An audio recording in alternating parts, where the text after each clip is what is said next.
Hey guys, how you doing? Welcome back to Christian Communities, a personal plan for real life survival, step-by-step walkthrough. We are still covering what to pack. Turn to page 90, and today we're on clothing. So I just want to point out that on page 90 we have this list here.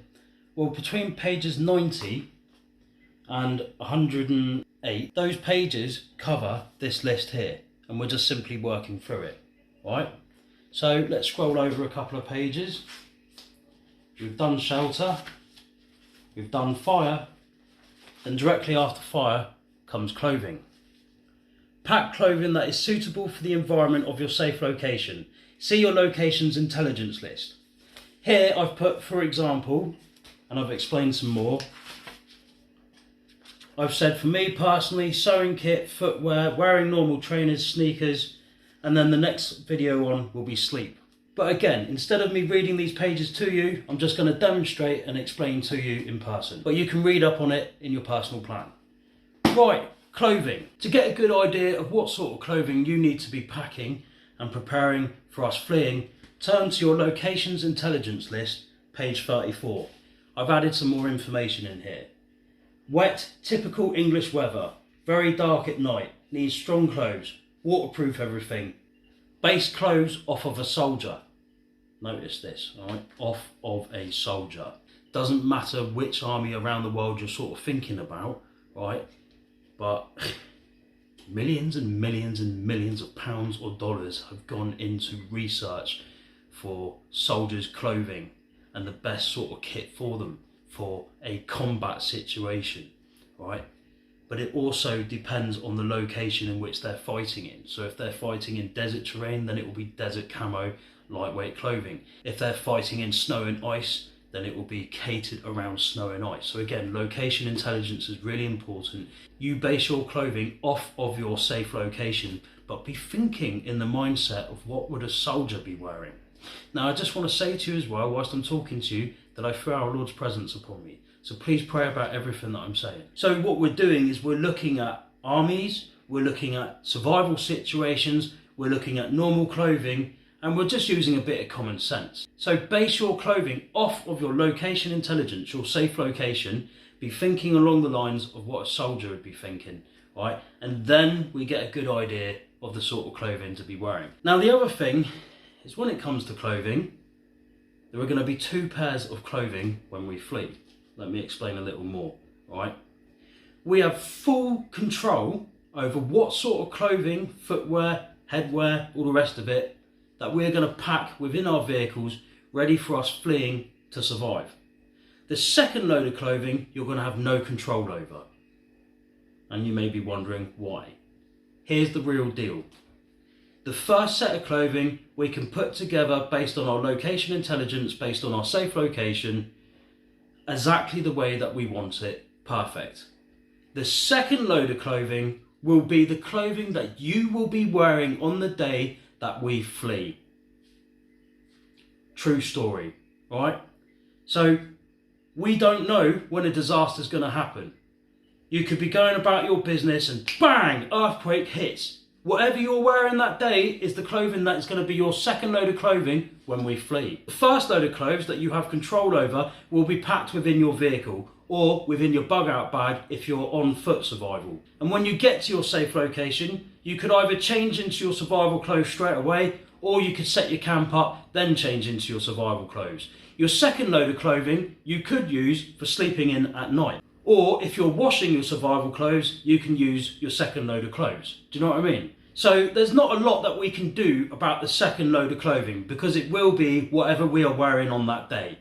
But the first load of clothing we can focus on. So let's go through this together. What I'm going to show you now is one variation. It's just an example of the clothing that I'm packing based on my safe location. But you need to look at your location intelligence, study your safe location, and really think carefully and wisely about the sort of clothing and footwear that you're going to pack based on your safe location. And to save you the torment and me the embarrassment, we're just going to do this the quick way. And there we have it. Okay, so to talk you through what I'm wearing. Well, first of all, I've packed myself a pair of boxers and a pair of socks. So I'm wearing those boxers and those socks. Obviously this is the example, I'm not going to show you because embarrassing and not very nice for you to see. This is a normal Adidas t-shirt. It's in green. My environment states that it be green. If I was desert, then it would have to be like a brown colour. If it was snow, then a white colour. Do you know what I mean? We want to sort of blend in with our environment. So it's a normal t-shirt that I feel comfortable in. It's important that you feel comfortable. Right? Next on, these are sort of combat trousers or cargo trousers. Combat, cargo, yeah, maybe cargo trousers. They're strong, right? Remember, we're going to be walking through like thistles and bushes and all that sort of stuff. You're going to be bending down, making fires, you know, they're going to get dirty. They need to be strong, all right? You don't really want to go for trousers like this. These are just trackies. You know, they're not very strong, they're not very durable. So as an example, strong cargo trousers. Make sure that they fit you, right? Make sure that you can bend and move around quite easily, right? So green and brown blends in with my environment. Now, if you're packing for a cold climate, you can also get yourself thermals. So a thermal t-shirt and thermal bottoms. They would go onto your skin. So your boxers, your socks, or your knickers and your bra, thermal t-shirt, thermal bottoms, t-shirt, then trousers. I originally did pack thermals, but I've decided to do away with it for me personally. But if you need to pack them, pack them. So this is our base layer. Next on, if it's cold at my safe location, so say it's the winter, I have a normal jumper. This is a brown jumper. Again, it sort of blends in with my environment, alright? So it's just to keep me warm. Remember, if you're in a cold environment, you want to add layers, right? Again, if it's winter, I've got a hoodie. I personally like wearing hoodies. I think they're warm and snuggly, you know? So it's just a normal hoodie. It's black, keeps my head warm. Ideal. Next on, coat.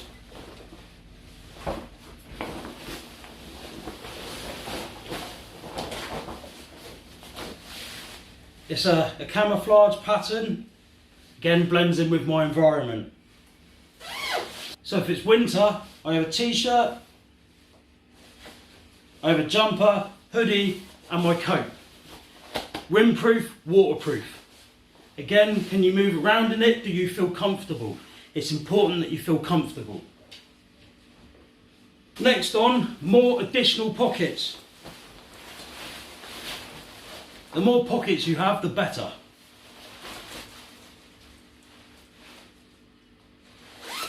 And it's another layer, so if it's winter, it's going to keep me even warmer. Alright, so I've got pockets that I can put stuff in. People use this sort of thing a lot for fishing, you know, but we're using it for a survival situation. So I'm proper warm and snug in this. I feel good, man, and I can move. It's important that you're able to move, build a fire, you know, defend yourself, whatever, do you know what I mean? I've got my hoodie hood to keep my head warm, and I've got my main hood. If it rains, I'm dry. I feel comfortable. Next on, hats. I have the Christian Community's beanie hat. Keep my head warm, it's green, it blends in with my environment, and it's a good way to tell other people about our communities. So if you'd like to order a Christian Community beanie hat with your name on, send me an email in the description. The other hat I have is this sort of hat. Ideal for the sun when it's hot.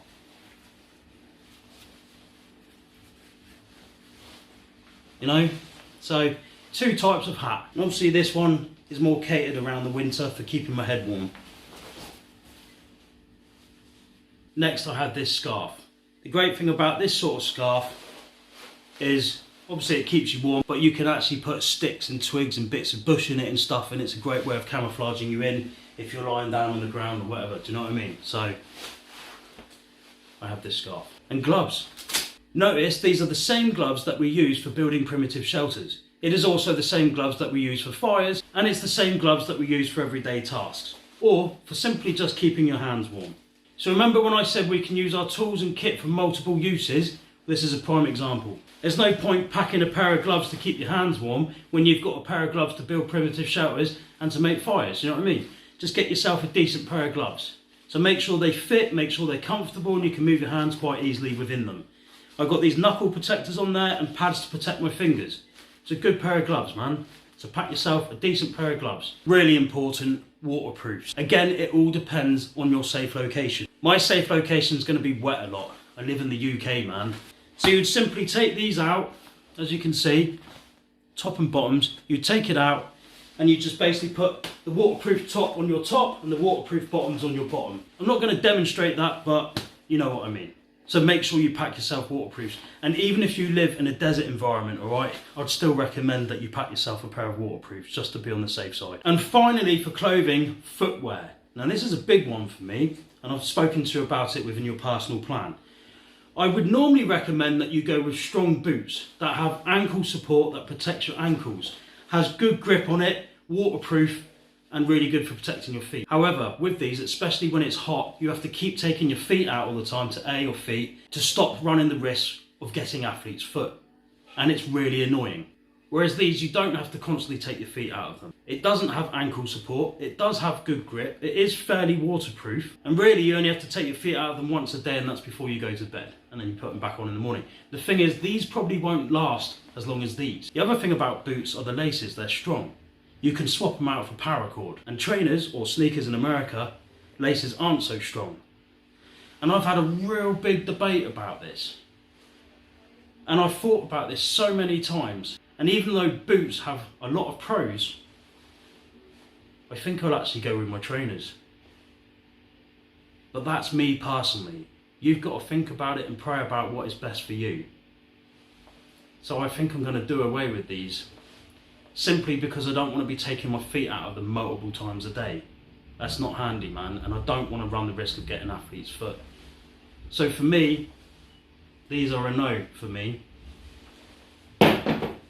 Just get yourself a decent pair of trainers, sneakers, but it's completely up to you. And so this is basically my clothing that I'm packing for fleeing, for survival. Next, really important, a sewing kit. When we're out in the field, we're at our safe locations and we're surviving, the option to buy new pieces of clothing is completely out the window, it's gone. So it's really important that we repair our clothing out in the field. As soon as you notice even the tiniest of little tears in your clothing, immediately get on it. Because if you leave it, it could get bigger and bigger and bigger, and then you've got a real problem on your hands. So make sure you pack yourself a sewing kit. Right, let's get on to kit. I basically covered these 3 items within the last video. So these are the tools for our primitive shelter in here. This is our daily survival pack, and this is our webbing. So my sewing kit is going to go into my day-to-day survival pack. There you go, that's that sorted. And you know, because I've already covered this within shelter and fire video, I'm not going to cover it anymore. But pack yourself some webbing. So as you can see, I now have additional pockets on me in the form of webbing, and I have this vest. So I have pockets around me and pockets going up me, along with my pockets in my trousers and in my coat. Perfect. Next goes on a 120 litre Bergen. This is our day-to-day kit.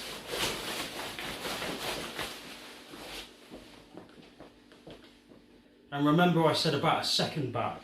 This is our primitive tools.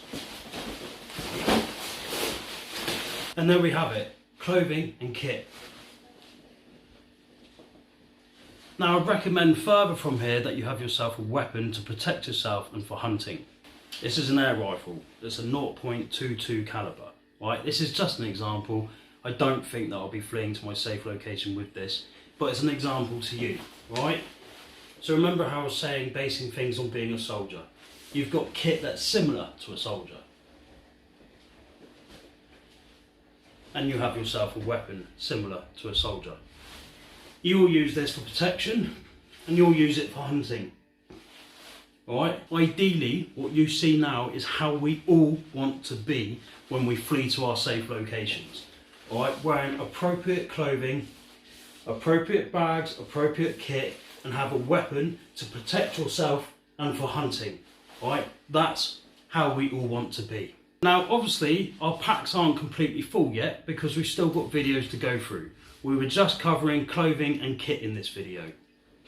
So let's go to our personal plan now. Right, so we can now turn to page 90 again and we can tick off clothing. We can also tick off moving from A to B. The reason we can tick off moving from A to B is page 103, moving from A to B. In other words, moving from A to B covers our packs and our webbing, right? All the stuff that we pack our kit into. So we can tick off moving from A to B. And we can tick off protection. Page 103, protection. So in this video you saw me with a 2.2 air rifle. That would be classed as protection and for hunting.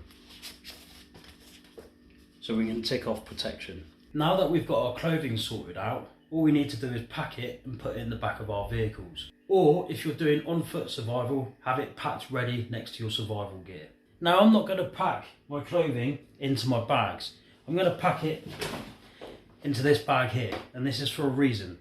When it's in the back of my vehicle and I have to flee, I can immediately grab it from this bag and change my clothes from whatever I'm wearing, the second pair of clothes that I'm wearing that day.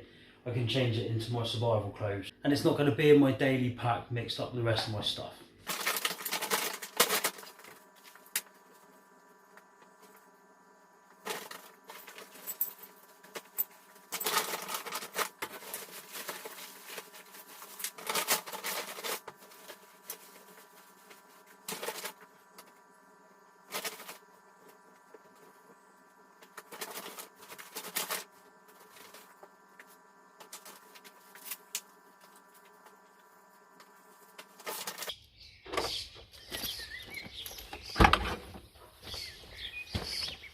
So once again, every time you pack your kit, put it in the back of your vehicle ready. Primitive tools bag, day-to-day gear, webbing, clothes ready to go.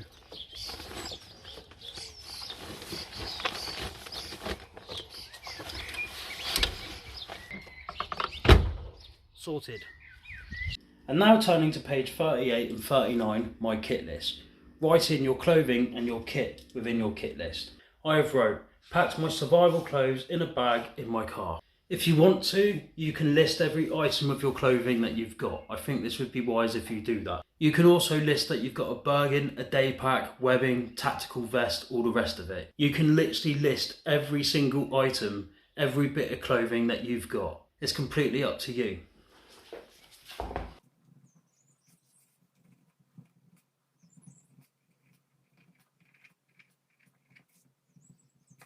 So I've just added my bags and webbing is in my car. Alright, so as you can see, we're building a personal plan bit by bit, and we're documenting everything. Because when we flee, what will happen is we'll go into panic mode. You won't know what's where, what's what.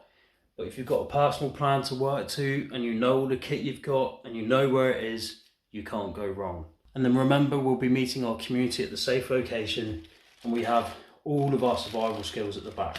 Sweet. Join me in the next video where we'll cover what to pack for sleep. Thank you for watching. To build a personal plan and to be a part of a Christian community preparing for natural disasters and the hard times ahead, watch this playlist, first link in the description, and I will guide you through step by step in what to do. Please feel free to support my work by giving a one-off or monthly donation, second link in the description. Thank you and bless you.